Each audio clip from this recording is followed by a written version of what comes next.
गुरु प्यारी सात संगत जी, आप सभी को प्यार भरी राधा स्वामी जी।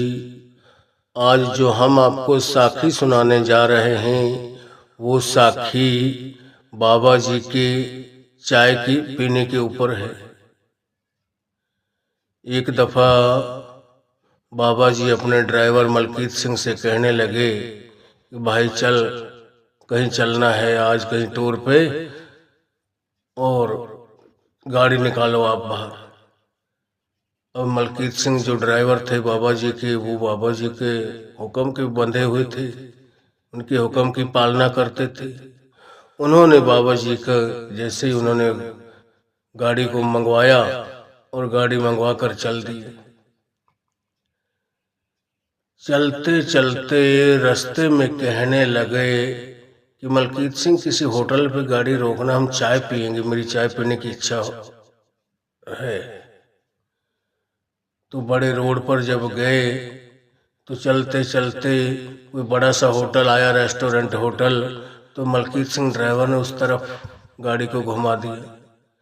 जब वहाँ गाड़ी लगाने लगा गैरेज में,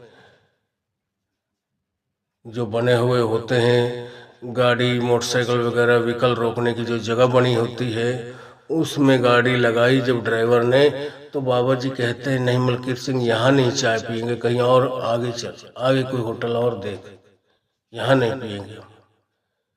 तो बाबा जी का कहना था, मलकीत सिंह ड्राइवर फिर चल दिया आगे 10 किलोमीटर या 20 किलोमीटर या 50 किलोमीटर गए होंगे, एक और होटल आया, बढ़िया होटल, रेस्टोरेंट होटल।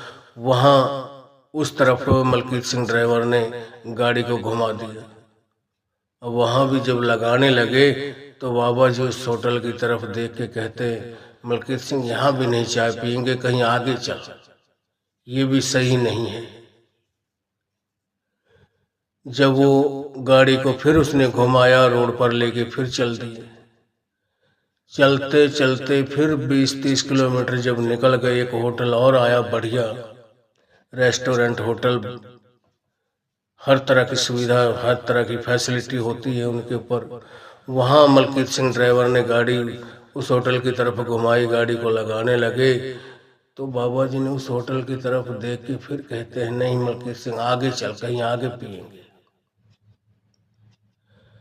अब उन्होंने तो पीनी थी जहाँ उनको कोई ऐसा उनका प्रेमी जीव था जिनके अंदर वो सच्ची तड़प, सच्ची लगन थी, जो उनका दर्शन करने चाहते थे, मगर उनके पास जाने के लिए पैसे नहीं थे, बड़ा मजबूर था वो इंसान।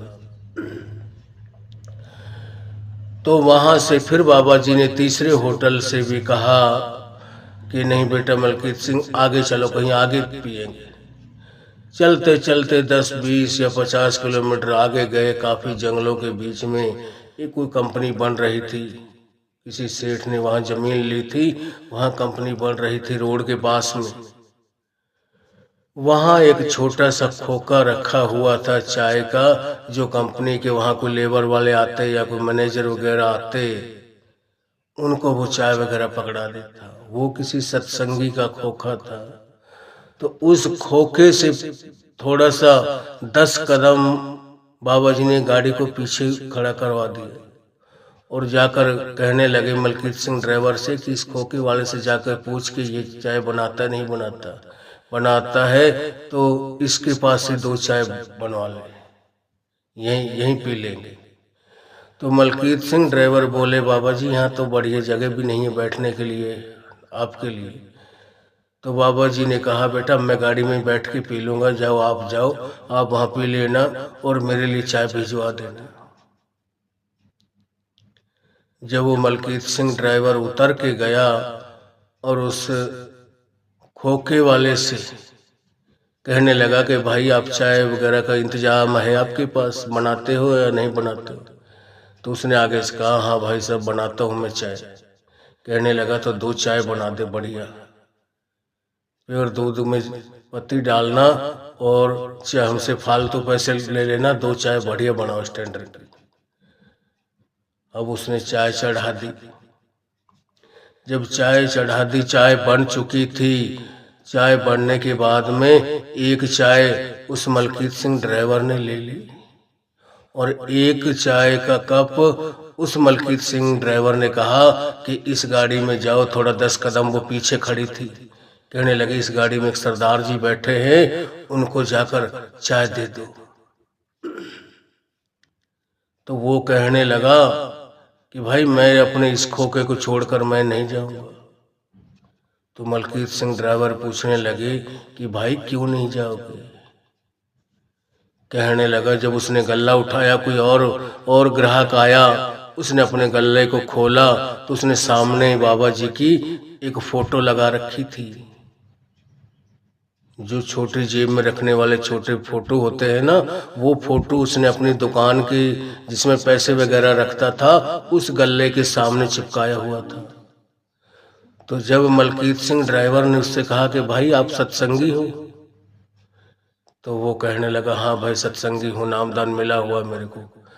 तो मलकीत सिंह ड्राइवर पूछने लग गया कि भाई अभी आप कभी ब्यास गए हो या नहीं गए हो? कहने लगा मैं तो ब्यास अभी तक नहीं पहुंचा हूँ, मेरी ये पिछला भंडारा गया है जो अभी पिछले संडे का, मेरी उस पर जाने की बड़ी तैयारी थी। मगर क्या बताऊं, आज सब जगह कोई नहीं सोचता कि ये बेचारा कितना गरीब है, कितनी हक हलाल की कमाई करता है, एक एक पैसे को इकट्ठा करता है। और कहने लगा वो खोखे वाला उस मलकीत सिंह ड्राइवर को बता रहा था कि मैंने 1000-1200 रुपये इकट्ठे कर रखे थे ब्यास सत्संग में जाने के लिए कि बाबा जी के दर्शन करूंगा, उनका सत्संग सुनूंगा। तो वो पैसे मैं किसी को यहाँ गेट के ऊपर, ये जो कंपनी फैक्ट्री बन रही है इसके गेट के ऊपर किसी ने चाय मंगवाई थी, किसी गार्ड वाले ने, और मैं उसको चाय पकड़ाने के लिए चला गया। यहाँ 2-3 आदमी और बैठे थे, वो सब के सब ने मना कर दिया और मेरे वो पैसे 1000-1200 रुपये जो मैंने इकट्ठे कर रखे थे ब्यास जाने के लिए, वो सब के सब निकाल लिए किसी ने। और मेरे को बड़ा दुख हुआ, बहुत रोया मैं।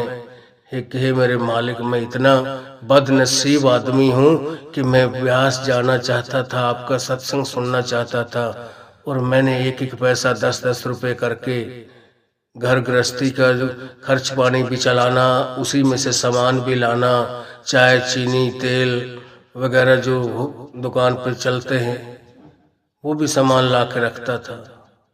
और उसी में से मैं 10-20 रोज के अलग बचा बचा के मैंने 1000-1200 रुपये इकट्ठे कर रखे थे, और मेरे वो भी किसी ने निकाल लिए। मेरे को बड़ा दुख हुआ। तो जब वो बात सुना रहा था तो उसकी आंखें नम हो गई थी, गला भर चुका था उसका। तो उस वक्त मलकीत सिंह ड्राइवर ने कहा कि भाई चलो मालिक मौज करेंगे, आपको देंगे दर्शन, कभी आप जाओ, एक सरदार जी बैठे इस गाड़ी में, उसको चाय पकड़ाया। कहने लगा भाई मैं नहीं जाऊंगा, मेरे ऐसे ऐसे पैसे निकल गए हैं। कहने लगे मलकीत सिंह कि आप उतने पैसे मेरे से पहले ले लो, मैं आपकी दुकान से साइड में बैठ जाता हूँ। ये जो पीछे 10-20 कदम पीछे गाड़ी खड़ी है, इस गाड़ी में एक सरदार जी हैं, एक चाय उनको पकड़ा कर आओ। यहाँ आपके पास इतनी बैठने की जगह ठीक नहीं है। वो कह रहे हैं मैं गाड़ी में ही, एसी चल रही है, गाड़ी में ही बैठे हुए हैं। तो उसको जब उसने हिम्मत बंधवाई कि भाई अब मेरे होते हुए तेरा कोई एक पैसा नहीं चुराएगा, तेरा सामान ऐसे कैसे सेफ रहेगा, मैं रखवाली कर रहा हूँ और तेरी तरफ ही देख रहा हूँ, आप जाओ और चाय पकड़ा के आओ। तो वो इंसान जो बाबा जी की दर्शनों के लिए इतना तड़प रहा था, इतनी उसके अंदर दुख भरा था, याद कर करके रोने लग जाता था कि मालिक मैं आपसे मिलना चाहता था, आपके दर्शन करना चाहता था, मैंने कैसे कौन सा ऐसा कोई कर्म किया है भारी जो मेरे पैसे ही निकल गए और मैं जा नहीं पाया ब्यास। तो जब वो गाड़ी की तरफ चाय लेकर गए, गाड़ी के साइड में दोनों साइड ब्लैक शीशे थे, काले रंग के शीशे थे गाड़ी में। जैसे ही वहां गाड़ी के खिड़की के बराबर आए, कंडक्टर साइड में बाबा जी बैठे हुए थे, उन्होंने जैसे ही अपना शीशा डाउन किया चाय लेने के लिए, तो वो तो बाबा जी थे। उसने जब उस खोके वाले ने दर्शन किए और इतना निहाल हो गया, इतना उसको शरीर में दर्शन, जैसे बाबा जी ने मेहर भरी दृष्टि उनके ऊपर डाली, ऐसे मोम की तरह वो पिघल गया। और उसके हाथ का कपी उसको चढ़ गई, हाथ से कप छूट गया, और वो उस गाड़ी की खिड़की पर जहां से बाबा जी ने शीशा डाउन किया था, सर रखकर बहुत रोया। बड़ा मालिक की उसके वो खुशी के आंसू थे, उसके खुशी के आंसू थे। बहुत रोया उनकी बिरह में, उनकी तड़प में। तो बाबा जी ने उनको हिम्मत बंधवाई, उसको हाथ से खड़ा किया कि बेटा कोई बात नहीं, आपके अंदर सच्ची तड़प थी, सच्ची लगन थी, तो मैं आपको आपके खोके पर ही आ गया हूँ। चाय का तो एक बहाना था, मैंने कहा चाय पीनी थी। बहुत बाबा जी उसको निहाल करके चले गए। तो ये है प्रेमी जीवों का हाल, जो दिल से अंदर से प्रेम करते हैं, दिल से उसको याद करते हैं। और आज हमसे किसी ने कह दिया चलो भाई ब्यास का भंडारा है, चले हम सत्संग पे, हम कहेंगे चलो या अभी तो मेरे को काम है, अगले भंडारे पे चलेंगे। अब का आने दो, अब किसी का आया ही नहीं, ना किसी का कल आया है। आज नहीं कल करेंगे, वो कल किसी का आज तक नहीं आया। कल कल करते एक दिन वो काल के मुंह में चले जाते इंसान, जो कि दोबारा कभी मुड़कर इस दुनिया में आ नहीं पाते। वो रूह आ भी जाएगी, उस शरीर में नहीं आएगी। उसको पता ही नहीं चलेगा कि मैं पहले कौन सी जूनी में से आया हूँ, कहाँ से निकल के अब मैं कौन सी जूनी में हूँ। ये मालिक उसकी याददाश्त पिछले जन्मों की सब कुछ खत्म कर देते हैं।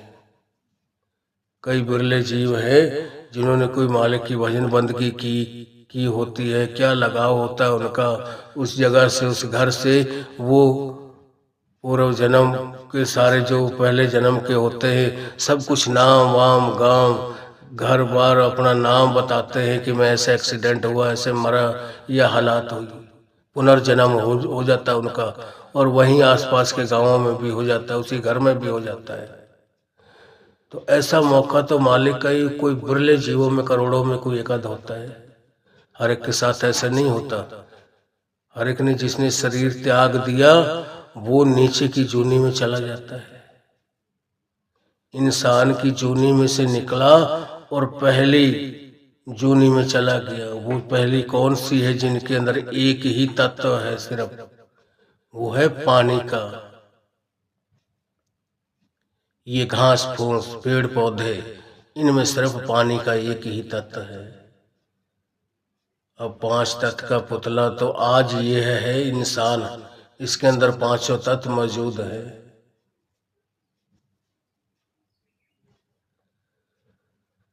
और 5 तत्व वाला जिसके अंदर मालिक ने अपनी शक्ति, अपने भंडार, सारे खजाने इसके अंदर रखे हों, और यह दर दर ठोकरे खाता फिरे, आदमी आदमी के आगे हाथ फैलाता फिरे, इसको कौन समझदार कहेगा?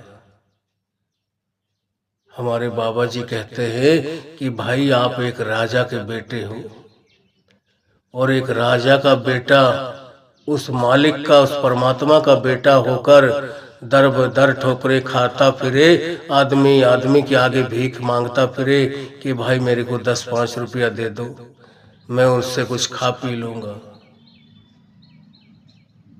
मगर वो उस दौलत को नहीं निकालता जो मालिक ने उसके अंदर जन्म से रखी थी। वो कौन सी? वो रूहानियत दौलत है, उसको हम नहीं निकालते हैं। और वो निकलती भी कैसे है? जब तक पूर्ण संत महात्मा को नहीं मिलते, वो अपना उसको नाम की जो दीक्षा है, नाम शब्द नहीं बख्शते, वो तरीका, वो युक्ति नहीं समझाते, तब तक हम परमात्मा तक पहुंच ही नहीं सकते। परमात्मा खुद संतों का जामा लेकर आते हैं, जिस दिन से रूह सतलोक को छोड़कर इस महतलोक में आई है, संत भी उसी दिन से हमारे पीछे ही आ गए हैं। क्यों?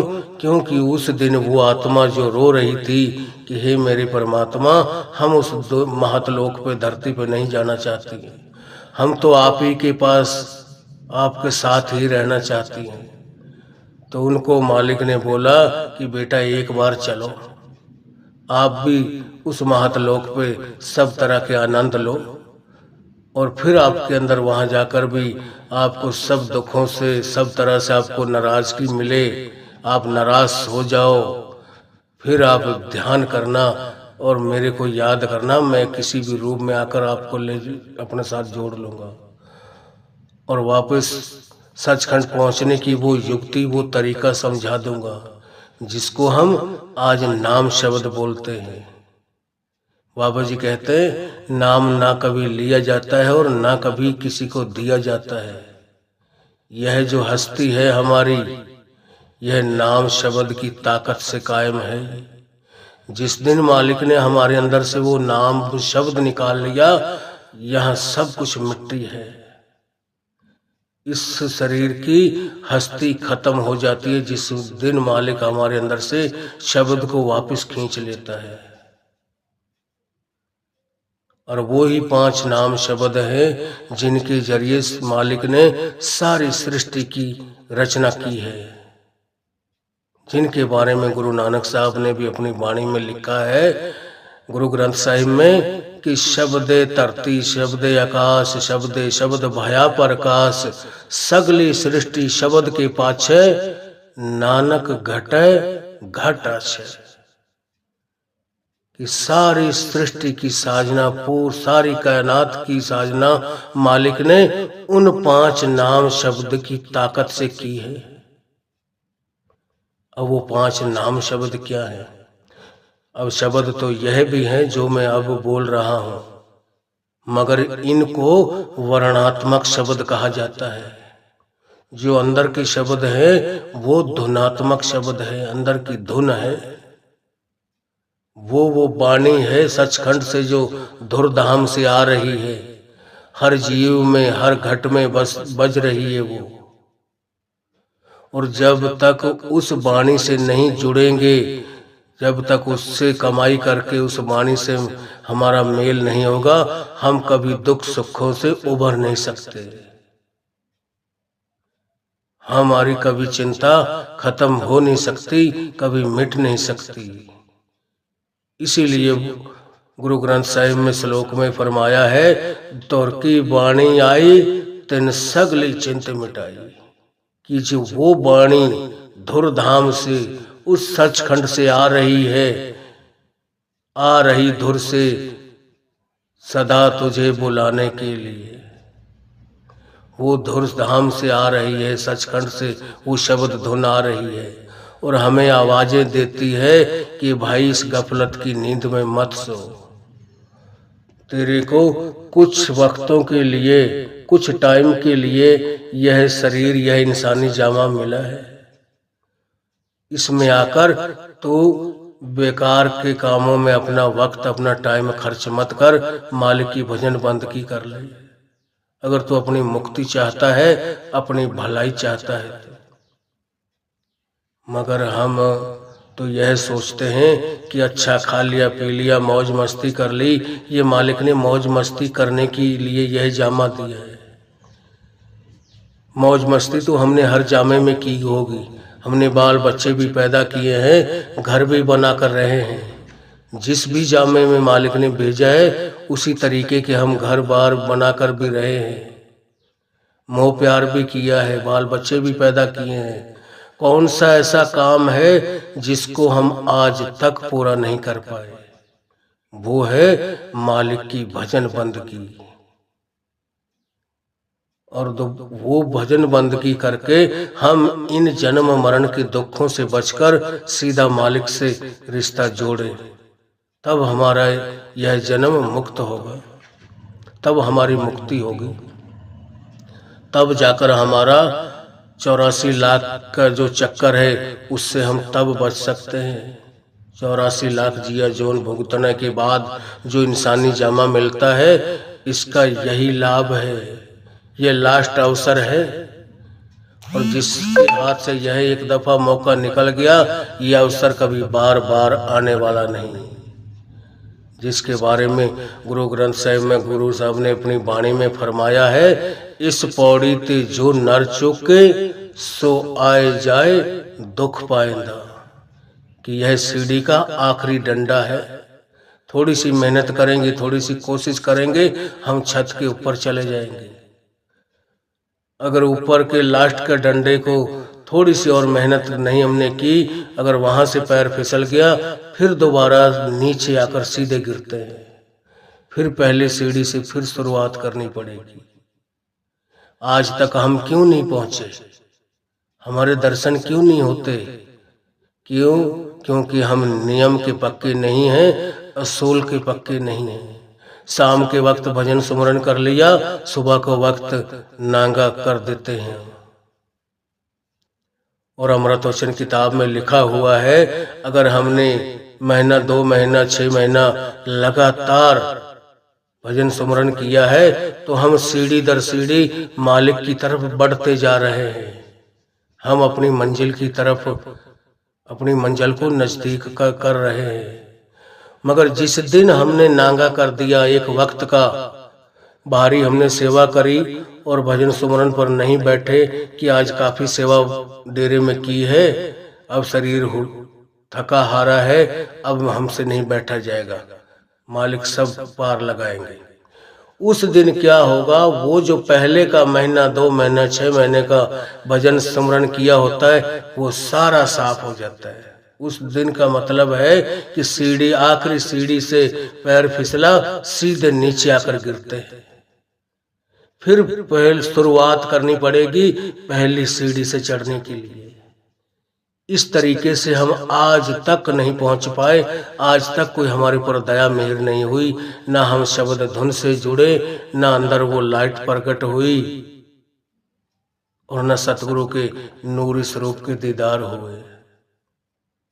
सिर्फ यही कारण है जिसकी बदौलत हम वहां तक पहुंच नहीं पाते हैं, यहीं उलझे रहते हैं इसी मातलोक में।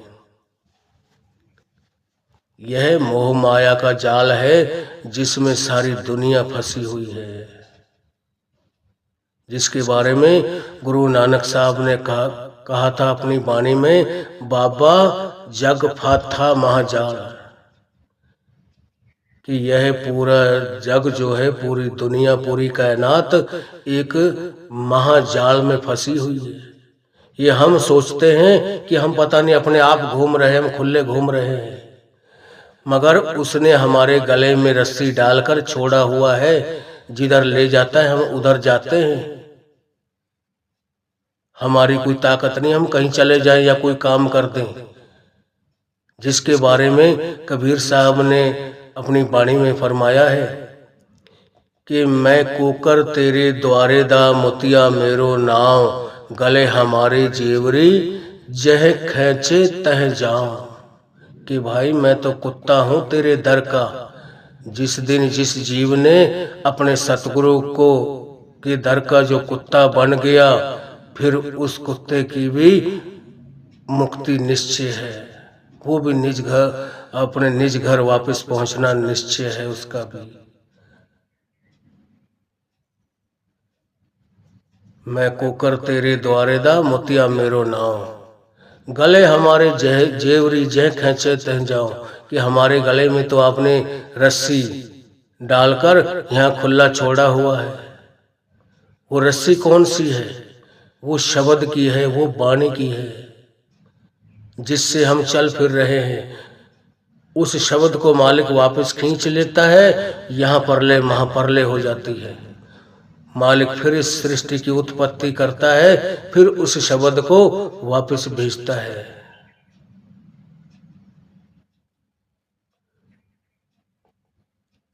शब्दे परले महापरले, शब्दे ही फिर ओपत होवे। शब्द को वापस मालिक खींच ले, यहाँ परले महापरले हो जाएगी। जब मालिक सोचता है सृष्टि की उत्पत्ति करने की, उस शब्द को वापस छोड़ देता है। आज एक पेड़ पौधा हम लगाते हैं, जिसकी आयु पूरी हो जाती है, उसका कहते हैं इसको दीमक लग गई नीचे से, ये पेड़ खत्म हो गया, सूख गया। ये उसकी उम्र उतने श्वास ही इतने लिखे होते हैं उसके। ये तो बहानेबाजी है कि उसके दीमक लग गई नीचे और जिसने उसकी सारी जड़ों को खत्म कर दिया।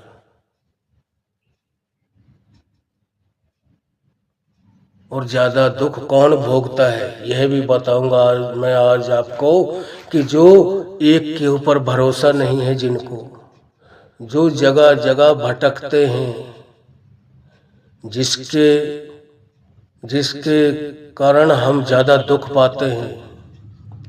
इसीलिए संत पलटू साहब ने अपनी वाणी में फरमाया है, एक भरोसा है नहीं कुशल कहवा से होई, कि जब तक हमको एक पूर्ण संत सतगुरु मिल गए और उसने जो हमें नाम शब्द की वो युक्ति वो तरीका समझाया, हम उसके ऊपर चल नहीं रहे हैं, कमाई नहीं कर रहे, हमें क्या मिलेगा?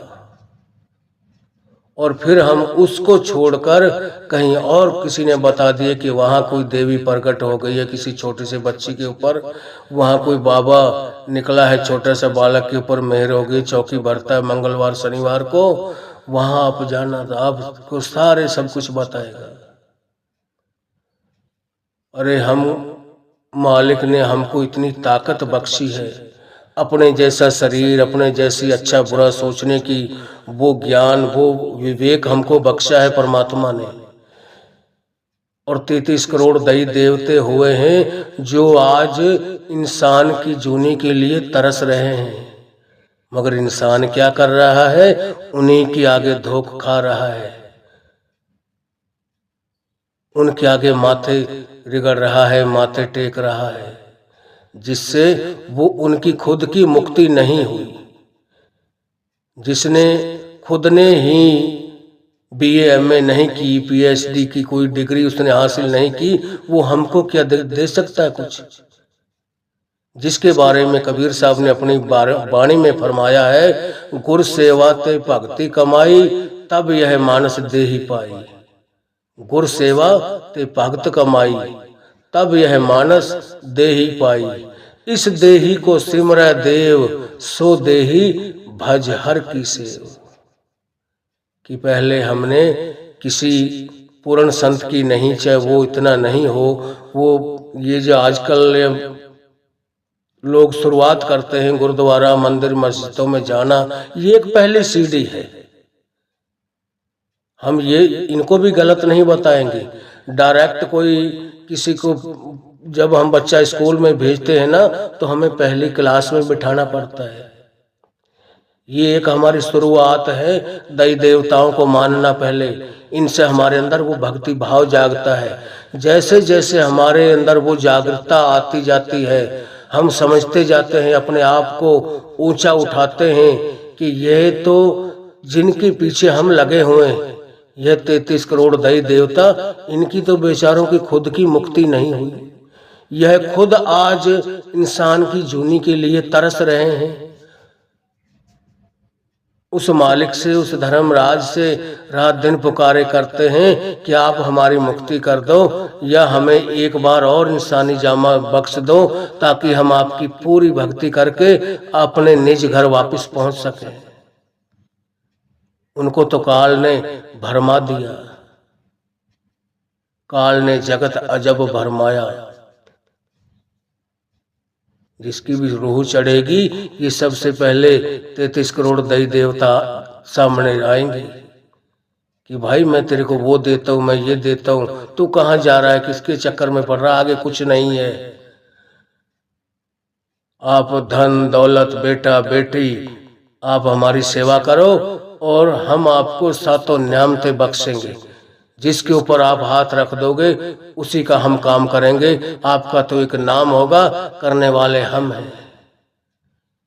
आज मैं कई अपने सत्संगी भाइयों को देखता हूँ, वो कोई माता की चौकी भर रहा है, किसी ने कोई और हनुमान का भक्त बन गया है, किसी दैव देवता ने अंदर उसको उन्होंने कमाई करी, शुद्ध आत्मा थी, अंदर गए गए तो वो 33 करोड़ दैव देवता जो बैठे हैं, आप भी रास्ते में आज तक रुके हुए हैं, उस मालिक तक नहीं पहुंच पाए, सतलोक तक उनकी खुद की मुक्ति नहीं हुई, वो हमें भी वो रास्ते में रोक लेते हैं।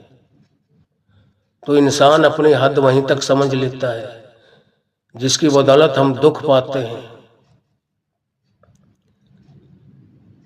गुर सेवा ते भक्ति कमाई, तब यह मानस देही पाई, इस देही को सिमरे देव, सो देही भज हर की सेवा। कि इस देही को 33 करोड़ दैव देवता मालिक की सेवा में, मालिक की आगे अरदास से बेनती कर रहे हैं कि मालिक हमें एक मौका और दे दो, ताकि हम पूरी भक्ति आपकी करके अपने सचखंड निज धाम पहुंच सके। आज हम रास्ते में लटके हुए हैं, हमारी आत्मा, हमारा दिल बड़ा दुखता है कि मालिक ने हमें मौका दिया था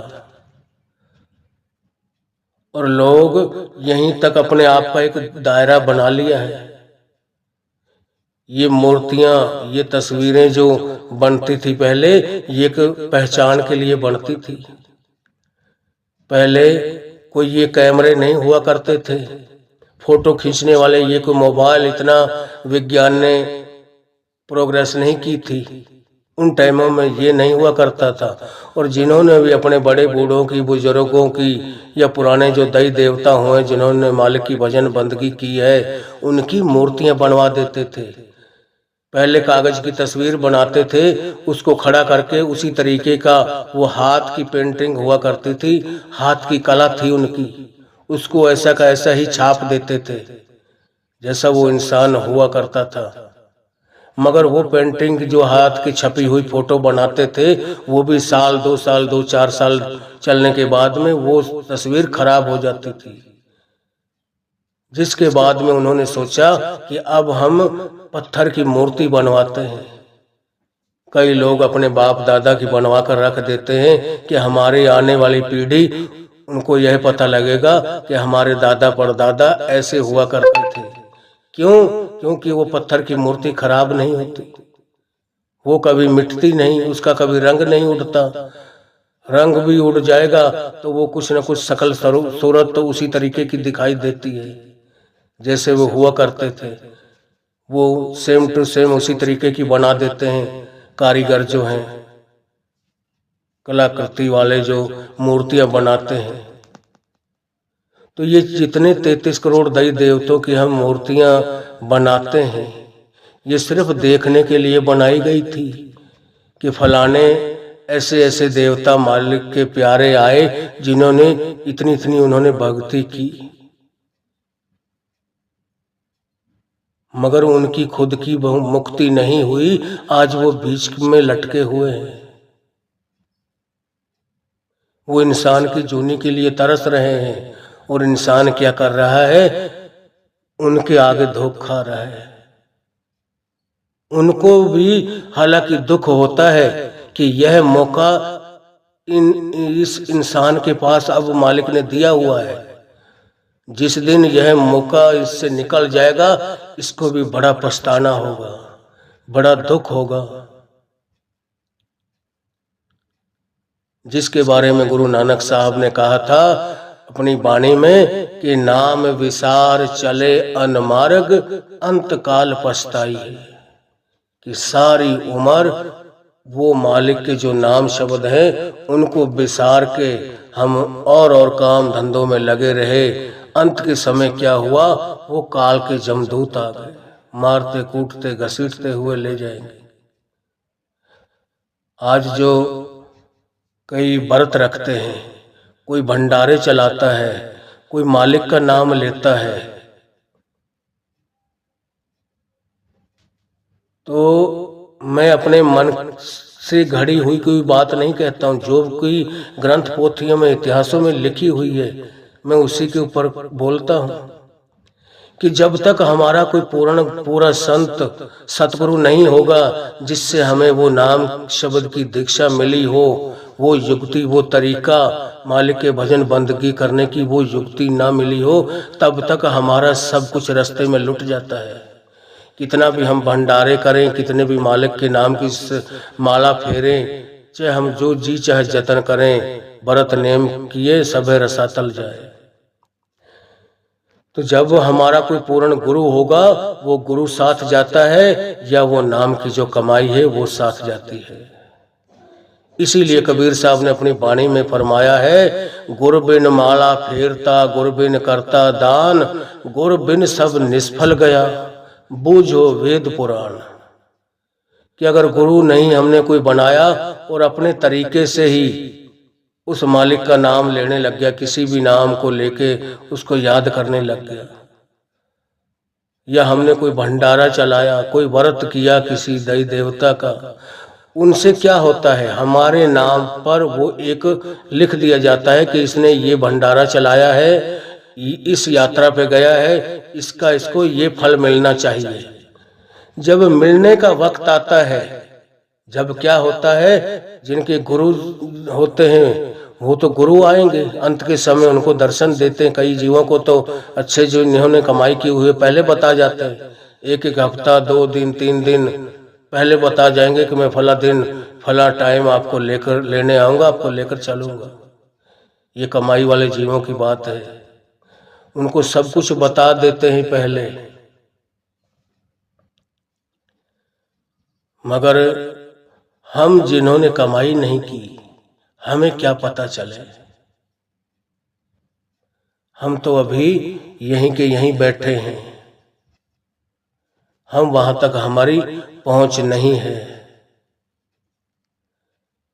और जो हम किसी ने व्रत रख लिया, किसी ने कोई भंडारा चलाया या मालिक के नाम की भजन बंदगी करी अपने तरीके से, वो जो उसके कर्म बने उसके बदले में उन्होंने लिख दिया कि इसने ये काम किया, इसके बदले में ये फल इनके खाते में लिख दो। जब वो फल लेने का वक्त आता है, क्यों गुरु तो होता नहीं, उस टाइम फिर क्या करते हैं, वो धर्मराज के यमदूत आते हैं हमारी जान निकालने के लिए। और वो क्या काम करते हैं, हमको मारते कूटते घसीट कर लेकर जाते हैं और हमारा गला सूख जाता है, हम रोते हैं चिल्लाते हैं, बड़ा दुख दर्द होता है हमारे शरीर को और हमारा गला सूख जाता है। हम कहते हैं भाई हमारी जान निकल रही है, एक घूंट पानी का दे दो। वो जम कहेंगे कि भाई आपने वो भंडारा चलाया था, उसका जो फल है वो हमें दे दे, हम आपको पानी पिला देते हैं। या आपने वो व्रत रखा था, उसका जो फल है उसको हमको दे दे, हम आपको पानी का घूंट पिला देते हैं। आपने वो मालिक का नाम लेने का इतने दिन आपने सेवा करी या मालिक का नाम कर लिया, वो उसका जो फल है वो हमें दे दो और हम आपको पानी पिला देते हैं। तो धर्मराज के पास पहुंचने से पहले पहले जो जमदूत होते हैं उसके सारे को खाली कर देते हैं। इसीलिए गुरु अर्जन देव ने अपनी वाणी में फरमाया है, कर्म कांड पाखंड जो दिशे तिन जम जगाती लूटे। ये चीजें दिखती हैं और इनको वो धर्मराज के जो जम होते हैं, जान निकालने वाले, वो रास्ते में लूट लेते हैं।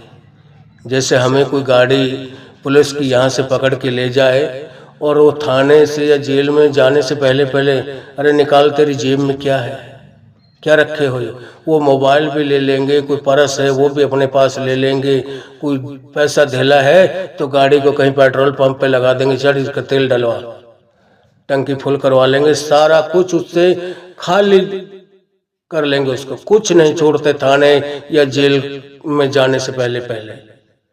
एक अगर उंगली में कोई गूंठी भी पहनी है ना, चाहे वो किसी भी धातु की है, सोना चांदी पीतल कहाँ से किसी भी चीज की है, उसको भी उतरवा लेंगे, चाहे वो 10-5 रुपए की ही चीज हो, वो नहीं अंदर जाने देते।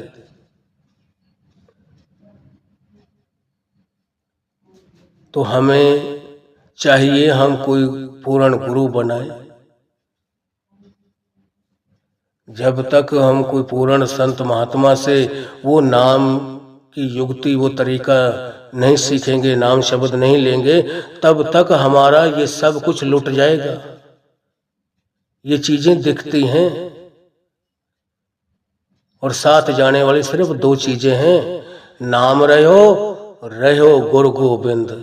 एक तो जो हमने नाम की कमाई करी है वो हमारे साथ जाता है उसका, और जो हमारे संत सतगुरु होते हैं नाम शब्द देने वाले वो हमारे साथ जाते हैं।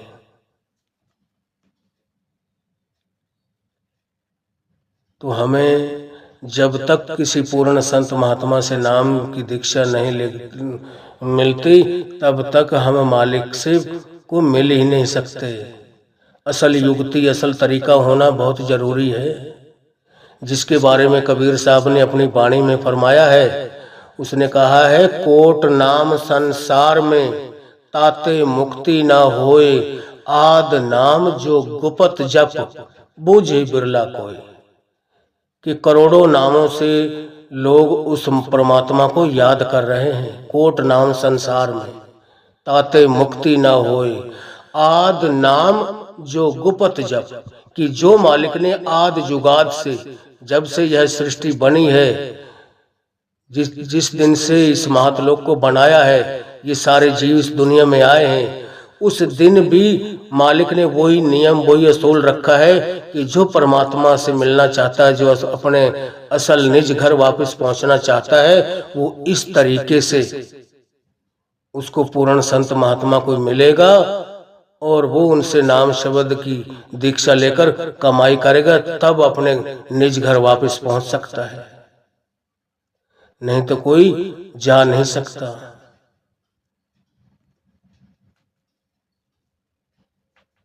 होदे प्रत्यक्ष गुरु जो बिछड़े तिनको दर टोई नहीं। जो प्रत्यक्ष गुरु के बैठे हुए रूहें उनके पास नहीं जाती, उनसे नाम शब्द की दीक्षा नहीं लेती, तिनको दर टोई नहीं। उनको मालिक की दरगाह में कोई दाखिल नहीं होने देता, जमों के धक्के लगते हैं। और जिस दिन से यह रूह उस सतलोक को छोड़कर आई है संत के रूप में, वो कुल मालिक भी यहाँ हमारे पीछे पीछे ही आए हुए हैं कि चलो भाई तुम्हें तुम्हारे असल घर वापस ले चले।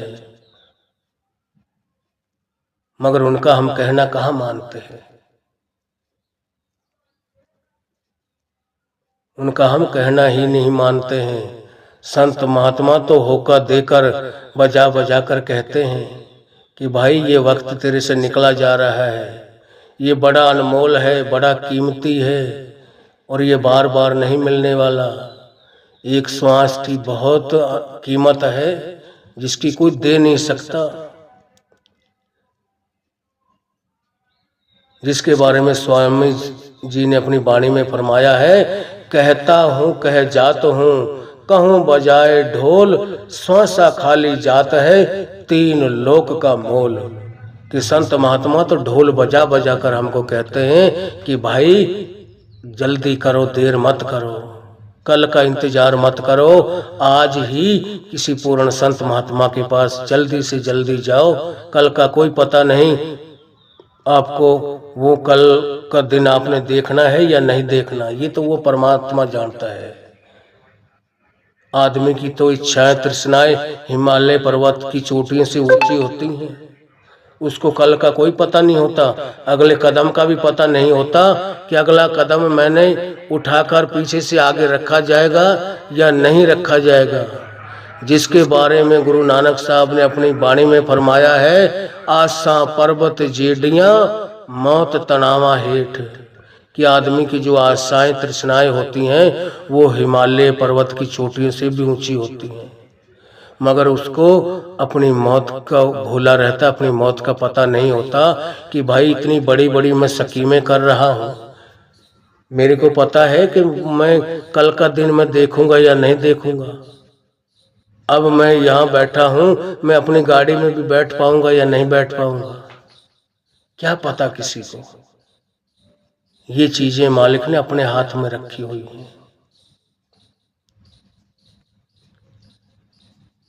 बहुत अनमोल है ये जीवन मेरे भाई, ये बार बार मिलने वाला नहीं है। हमारी आपसे यही रिक्वेस्ट है, यही बेनती, यही अरदास है कि आप जितना हो सके जल्दी से जल्दी परमात्मा की भजन बंदगी में लग जाएं। और जब आपको कोई पूर्ण गुरु मिल गया, उससे आपने मालिक के नाम लेने की जो युक्ति तरीका सीख लिया, फिर आप बहुत जल्दी मालिक के घर पहुंच सकते हो, अपने निज घर वापस जा सकते हो।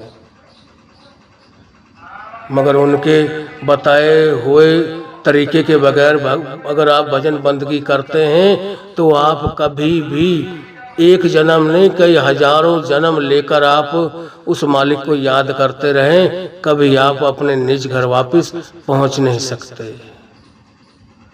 तो भाई हमें भी चाहिए कि इस साखी द्वारा हम अपने आप को बदलें, अपनी सोच को बदलें।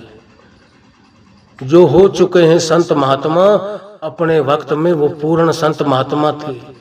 उन वक्तों में जो संगत जिंदा थी, जो दुखिया आदमी उनके पास जाता, उन गुरु संत महात्माओं के पास, जिन्होंने अपना दुख दर्द उनको सुनाया, उनका उन्होंने दुख निवारण किया, उनका उन्होंने सारे सल्यूशन किया, उनके कष्ट का, उनके दुखों का। मगर आज उनकी मूर्ति को कोई रख के बैठ जाए या उनके आगे खड़ा रहे, आज मैं जिंदा हूँ और मैं अपनी दुकान में अपना फोटो लगा दूं या अपनी तस्वीर रख दूं या मूर्ति बनवा के वहां रख दूं, और कोई ग्राहक ऊपर से सौदा लेने वाला आ जाए और वो उस मूर्ति के आगे या उस फोटो के आगे 100-50 के नोट को लेकर खड़ा रहे कि भाई मेरे को ये सामान पकड़ाना, मैं थोड़ा जल्दी में हूँ, आप जल्दी करो, क्या वो पकड़ाएगा? सारी जिंदगी चाहे उसकी निकल जाए, वो वहीं खड़ा रहेगा। क्यों? हमें पता है, हमने वो बनवा के रखी है अपने हाथों से कि वो तो एक निर्जीव है, जिसमें कोई जीव नहीं है। उसी वो हमारा जिसमें जीव है ना, वो निर्जीव जीव का फायदा नहीं कर सकता जिसके अंदर जीव ही नहीं है। वो तब तक कर सकता है बचाव जब तक वो खुद बैठा होता है प्रत्यक्ष। मरने के बाद में भी कोई कितना भी संत महात्मा आया हो, कितना भी कोई विद्वान ज्ञानी हो, कोई डॉक्टर हकीम हो, कितना भी कैसा कोई राजा महाराजा है, संत मार्ग किताब में दिया हुआ है ना कि अगर कोई आज का बीमार इस बात को कहता है कि मैं अपनी बीमारी का इलाज सिर्फ लुकमान हकीम से करवाऊंगा, वो तो आज भाई जिंदा होकर आएंगे नहीं। आज हम बीमार हैं, जो अब डॉक्टर बैठे हुए हैं उनके पास से दवाई लेंगे तब जाकर हमें फायदा होगा। या कोई सिख इस बात को कहे कि मैं तो भाई अपने मुकदमे का फैसला महाराणा रणजीत सिंह से करवाऊंगा, आज तो वो जिंदा होकर आएंगे नहीं। आज हमें कोई किसी लड़ाई झगड़े में हम फंस गए, हमें जेल हो गई है, तो जो अब जज बैठा है गद्दी पे, हमारी जमानत वो ले सकता है, वो करवा सकता है, वो हमें जेल से रिहा करवा सकता है। ना कि जो आकर चले गए इस दुनिया को, इस महतलोक को छोड़कर चले गए, चाहे वो कितना भी बड़ा था, उसका नाम चलता था, मगर आज हमें वो जेल से निकलवा नहीं सकता। या कोई औरत कहे कि मैं तो अपनी शादी राजा विक्रमादित्य से करवाऊंगी और किसी से तो शादी ही नहीं करवाती। क्यों? राजा विक्रमादित्य एक ऐसा राजा हुआ है, अगर उसकी औरत ने कह दिया ना आसमान से तारा तोड़ के लाना है तब मिलना मेरे को, तो वो चला जाता था वही चीज लाने के लिए, और जब उस चीज को मिल जाती थी तब अपनी औरत से मिलता था, नहीं तो उसको अपनी शक्ल नहीं दिखाता था।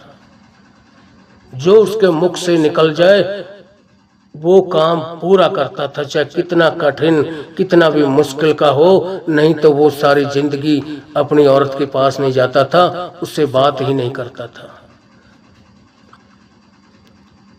तो आज किसी औरत की अगर इच्छा है शादी करने की, तो आज वो तो जिंदा होकर आएंगे नहीं। आज तो उसको अब का कोई पति चुनना पड़ेगा अगर उसकी शादी करने की इच्छा है तो, ना कि कोई गुजर गया, आकर चला गया इस दुनिया से, इस महतलोक से, चाहे वो कितना भी बड़ा बलवान था, क्या कितनी भी उसके अंदर खासियत खूबियां थी, वो आज हमारे किसी काम की नहीं। इसी तरीके से आज हमें जिंदे गुरु की जरूरत है। पूजने योग हैं जो संत महात्मा आए हैं, मगर संत मार्ग किताब में लिखा हुआ है कि उनसे आज हमें कोई फायदा नहीं। आज तो हमारा फायदा वो कर सकता है, अब हम भी जिंदे हैं और वो गुरु भी जिंदा है, वो हमें पार लगा सकता है। जो आकर इस दुनिया को छोड़कर चले गए वो हमारा कोई फायदा नहीं कर सकता। आज किसी औरत का पति गुजर जाए, उसको हम कहते हैं कि इसके सिर का ताज चला गया। क्या वो पति वो ही औरत जिसका सिर का पति चला जाए और वो औरत उसकी एक फोटो या मूर्ति बनवा के अपने घर में रख ले, तो दोनों आदमी जो कोई भी काम धंधा करते हैं, कोई शादी ब्याह करते हैं अपने लड़के या लड़की का, उससे सलाह मशवरा करेगी? क्या आगे से वो कुछ जवाब देगा कि नहीं आप गलत कह रही हो, ऐसे नहीं, ऐसे हम काम करेंगे तब बढ़िया रहेगा? या वो जो इंसान आकर चला गया, जिसने ये शरीर त्याग दिया, वो क्या औरत की सारी जरूरतों को पूरी कर सकता है? कभी नहीं कर सकता। हम क्यों इन बातों में पड़े हुए हैं? क्यों इन झूठी तसल्लियों में पड़े हुए हैं? हमें अपने आप को इससे ऊपर उठाना है, इन चीजों में से ऊपर उठना है।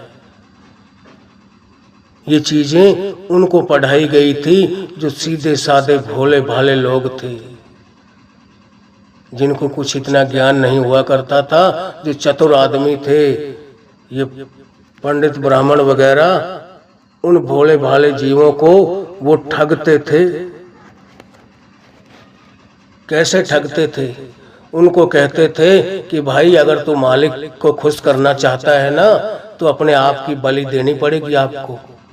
अपने शरीर के टुकड़े टुकड़े करवा के मालिक की भेंट चढ़ जाएगा, तेरी रूह जो है सीधी सचखंड चली जाएगी, तू परमात्मा में मिल जाएगा, मालिक तेरे ऊपर खुश हो जाएंगे। जिसके बारे में कबीर साहब ने अपनी वाणी में कहा है, तिल भर मछली खाए के कोट गऊ दे दान, काशी करवत ले मरे तो को नरक निदान।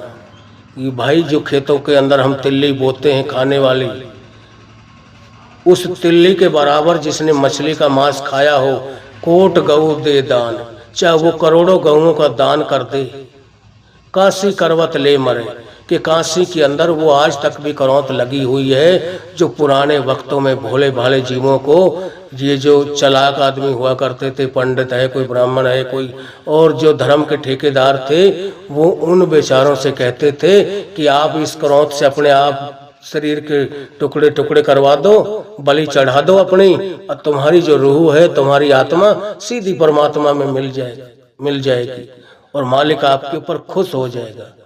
उस बेचारे को तो खत्म कर देते थे और उसकी जितनी जमीन जायदाद घर बार सब कुछ को आप संभाल के बैठ जाया करते थे कि वो भोला जमाना था बहुत ज्यादा।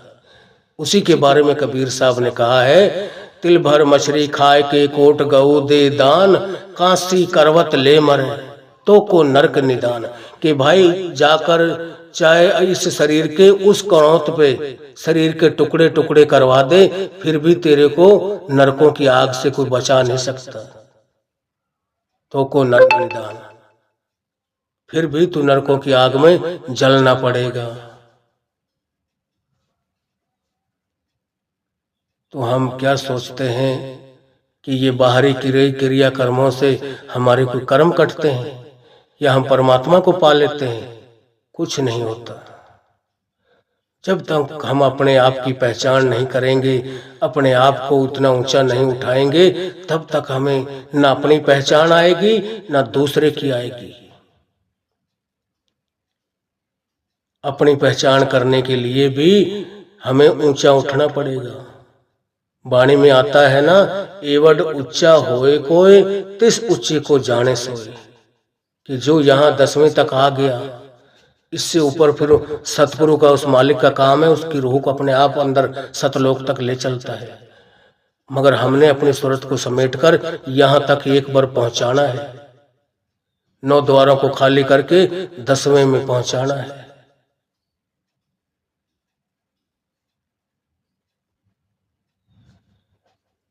और हम दूसरों के कर्म अपने ऊपर लेते हैं। दूसरों की कमियों को निकालते हैं। वो फला आदमी ऐसा, फला औरत ऐसी, उनके ये कारनामे, जिनके ऊपर हम एक उंगली उठाते हैं ना, 3 उंगलियां हमको इशारा करती हैं कि भाई तू अपने अंदर देख, अपनी पहचान कर, तो अपने आप को सुधार ले। किसी की तरफ उंगली मत उठा, हाथ मत उठा किसी की तरफ। इसीलिए गुरु नानक साहब ने अपनी वाणी में फरमाया है, सो जन पूरा जिन आप पिछाता, कि वो इंसान पूरा है जिसने अपने आप की पहचान करी और मालिक को, अपने आप को सीधा सरेंडर कर दिया, मालिक के हवाले कर दिया कि मालिक ये है, अब तन मन धन सब कुछ आपका है, जहां रखो ये वहां वहीं पड़ा रहेगा। जिस दिन इतना अपने आप को हमने गुरु के हवाले कर दिया, फिर हमें कोई कमी नहीं रहेगी।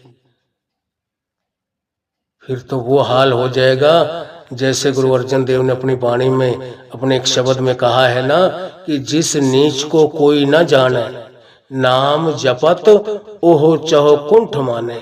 कि जिस नीच को पहले कोई नहीं जानता था, उसकी इतनी, इसके उल्टे सीधे इतने काम थे, नीचे वाले निकम्मों वाले काम थे, हर आदमी उसको धिक्कारता था, अपने पास खड़ा होने से भी मना कर देता, भाई हमसे दूर जा कहीं, तू हमेशा गलत काम करता है, चोरी ठगी हेरा फेरी गलत नजर गलत काम, हमारे पास मत है।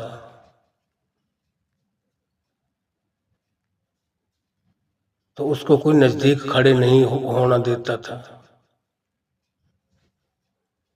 जिस नीच को कोई न जाने, नाम जपत ओह चौकुंठ माने। जिस नीच को पहले कोई नहीं जानता था, कोई पास नहीं खड़ा होना देता था, मगर कोई मालिक की ऐसी कृपा हुई उसके ऊपर, किसी की ऐसी दुआ लगी कि मालिक इसको भी सुधार दो, क्या क्या उल्टे सीधे काम कर रहा है, इंसानियत का काम क्या है और ये क्या हैवानियत के काम कर रहा है। तो उसको भी मालिक की दया दृष्टि हुई, कोई पूर्ण संत महात्मा मिला, उसने नाम शब्द की वो युक्ति वो तरीका सिखाया। जब उसने कमाई करी तो इतना अंदर से जुड़ गया, उसकी बोली में उसकी चाल में इतना मिठास, इतनी रस भर दिया मालिक ने कि उसके शब्दों को सुनने के लिए लोग तरसने लग जाते हैं। जिस नीच को कोई न जाने, नाम जपत ओहो चौकुंठ माने। कि उसने जब नाम की कमाई करी, नाम को जपा, इस धरती के चारे कूट, कूट बोलते हैं कोनों को, चाहे इस धरती के किसी भी कोने में चला जाए, उसको हर जगह सलाम, दुनिया झुक झुक कर सलाम करेगी, उसके कदमों में झुकेगी और उसको जाने नहीं देगी कि भाई आज तो आप हमारे पास रुको, हम आपको जाने नहीं देंगे। अब यह उसके शरीर को देखकर थोड़ा उसकी इज्जत मान कर रहे होते हैं कि यह काला है या गोरा है, या ये साफ सुथरा है, इसकी शक्ल बढ़िया है। बढ़िया होते हैं काम, आदमी के कर्म अच्छे होने चाहिए।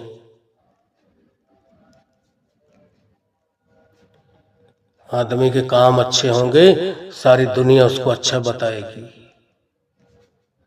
इसीलिए हमारे एक पंजाबी में श्लोक बोल देते हैं, सोना स्यादा ते अमल खराब। अगर वो बहुत सुंदर दिखाई दे रहा है, ऊपर से रंग भी एकदम सफेद है, मालिक ने उसका चेहरा भी खूब सुंदर बनाया है, मगर उसके काम सारे गंदे हैं, सब काम गलत है, उसका क्या बढ़िया है, उसका क्या सोनापन है, क्या उसकी सुंदरता किस काम की, वो सब बेकार है। और जो किसी को मालिक ने रंग थोड़ा हल्का काला दे दिया, ये तो रंग रूप सब उस मालिक के हैं, मिट्टी सब एक है, और उसके कारनामे इतने बढ़िया इज्जत मान करता, अपने माँ बाप की, बड़ों बूढ़ों की, सबको राम राम शास्त्री काल राधा स्वामी करके निकलता है। उसको लोग सराहना करते हैं उसकी कि भाई फला का बेटा बेटी कितने बढ़िया है, कितना इनके अंदर मान सम्मान है बड़ों के प्रति, कितनी सबकी इज्जत करके चलते हैं, कभी घमंड की कभी अहंकार की कोई बात नहीं करते। ऐसों के अंदर मालिक प्रकट होता है, और घमंडी अहंकारी से तो वो लाखों कोस दूर से निकलता है। इसीलिए गुरु गोविंद सिंह ने अपनी वाणी में कहा है, साच कहूं सुन ले हो सभी, जिन प्रेम कियो तिन ही प्रभ पायो, कि भाई जो मैं कह रहा हूं वो सच कह रहा हूं। जिन्होंने भी प्रेम प्यार किया है हर एक जीव से, जो भी मालिक ने जितनी कायनात बनाई है, पूरी सृष्टि, आज हम किसी को के अंदर जान डाल नहीं सकते ना, तो हमें किसी की जान लेने का भी हक नहीं है। हमें तो सिर्फ मालिक की कायनात जो जितनी जीव बनाए हैं सबसे प्रेम प्यार का व्यवहार करना है। हमने किसी से घृणा नहीं करनी। अगर किसी जीव से घृणा करते हैं तो ये घृणा उस जीव से नहीं कर रहे हैं, उस जीव को बनाने वाले से घृणा कर रहे हैं, उस परमात्मा से कर रहे हैं। क्यों हम उससे तो बड़े हैं नहीं। उसने जो भी चीज बनाई है कोई गलत नहीं बनाई, उसके ऊपर हजारों बार रिसर्च कर कर मालिक ने उस जामे में भेजा है। हर जोनी को जो बनाया है ना, बड़े तरीके से सोच समझ कर बनाया है। मगर हमारे जो मोटी अक्ल के हम हैं, हम कई दफा सोच लेते हैं कि अरे मालिक को तो कोई पता ही नहीं। एक मैं मिसाल बताता हूँ आपको कि कोई बेचारा कोई इंसान जा रहा था तो रास्ते में एक आम का पेड़ आया।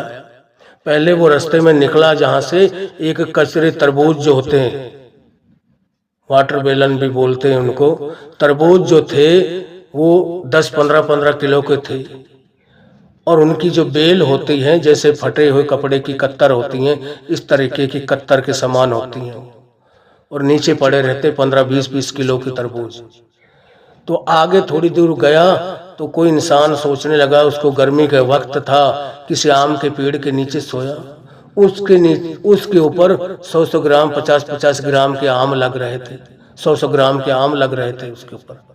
तो वो आदमी सोता सोता सोच रहा है कि अरे मालिक भी पता नहीं मूर्ख है, बताओ इतने बड़ा पेड़ है जो इसका पेड़ है, इसके अंदर इतना इतना फल लगाया, कितना छोटा, और वो नीचे पड़ी हैं जिसकी बेल भी फटे कपड़े की समान है, जैसे कोई फटी हुई कत्तर पड़ी हो, ऐसी उसकी बेल बनाई है, और उसके साथ फल इतना मोटा इतना भारी लगा दिया है, 15-20 किलो का एक एक फल उसके साथ लगाया हुआ है।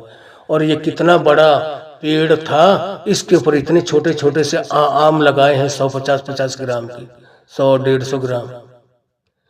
जब यह बात सोच रहा था, ऊपर से वो नीचे सोया हुआ था, गर्मी का वक्त था, ऊपर से एक पका हुआ आम जो वो उस डाली में से टूटा और उसके नाक के ऊपर लगा।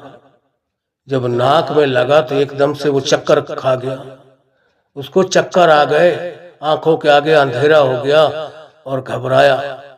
उस वक्त वो अपने नाक को मसलता हुआ अपने नाक को कहने लगा, वाह मेरे मालिक, शुक्र है तेरा, जो तैने जहां जहां आपने जो चीज लगाई है ना, वो बड़ी सोच समझ कर लगाई है।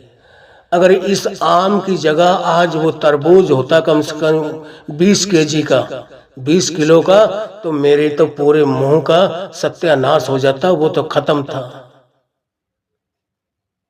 ये इतना सा मैं नाक के ऊपर झेल नहीं पा रहा हूं, इसका कुछ 150 ग्राम वजन है। और मैं कह रहा था मालिक से कि मालिक ने कोई सोच समझ के काम ही नहीं किया है। इतने बड़े पेड़ में तो इतने इतने से आम लगाए हैं, और वो नीचे धरती के ऊपर इतने इतने बड़े एक बेल है जो उसके साथ 15-20 किलो के तरबूज लगा दिए हैं। मालिक को भी कोई समझ नहीं है, ऐसे काम कर देता है जैसा उसका जी आ गया। तो उसकी अक्ल ठिकाने उसी वक्त मालिक ने लगा दी थी। उसको समझ आ गई कि जो परमात्मा करता है बड़ा सोच समझ के करता है, एक एक चीज के ऊपर वो रिसर्च करता है कि यह मैं बना रहा हूं, इसका अंजाम आगे चल के क्या होगा, किसके लिए ठीक है और किसके लिए गलत है। जितनी भी मालिक ने जो भी चीजें बनाई है कोई गलत नहीं बनाई। जितनी बीमारियां बनाई हैं उतनी मालिक ने बूटियां भी बनाई हैं, उतनी बूटियां हैं, मगर उनके जानकर आज रहे कहाँ है। लुकमान हकीम हुआ करता था, धनवंतरी हुआ करते थे, और कैसे कैसे वैद हकीम हुए हैं जिनको बूटी की जानकारी थी, नब्जी हकीम हुआ करते थे। आज ऐसे कहाँ हैं। तो हमें चाहिए इस साखी द्वारा हम अपने आप को बदलें, अपनी सोच को बदलें, ताकि मालिक हमारी भी भजन बंदगी की लाज रखे, हमारा परमार्थ भी बनाए और हमारा स्वार्थ भी बनाए। अगर यह साखी आपको अच्छी लगी हो तो हमारी रूहानी साखियाँ चैनल को लाइक व सब्सक्राइब जरूर करें और बेल आइकन में का बटन दबाएं और कमेंट में राधा स्वामी जरूर लिखें और अपने एरिया का नाम भी लिखें कि जी हम कहाँ से सुन रहे हैं, कौन सा एरिया है, कौन सा स्टेट है हमारा। अगर कोई साखी में किसी भाई का कोई ऐसी बात हमसे भूल गई हो, किसी का कोई दिल दुख पा रहा हो, वो हमें कमेंट में लिख कर भेजिए जरूर कि आपने ये गलत कहा, ये सही कहा है। अपनी तरफ से हम कोई लफ्ज ऐसा बोलते नहीं है कि जिसके बदौलत किसी के मन को ठेस पहुंचे। हम तो एक वो युक्ति जो हम पढ़ते हैं किताबों में, पोथियों में, वही हम बखान करते हैं। आगे संत महात्माओं की वाणियों को लेकर ही हम उनका प्रचार करते हैं, उन्हीं के बारे में बताते हैं। राधा स्वामी जी।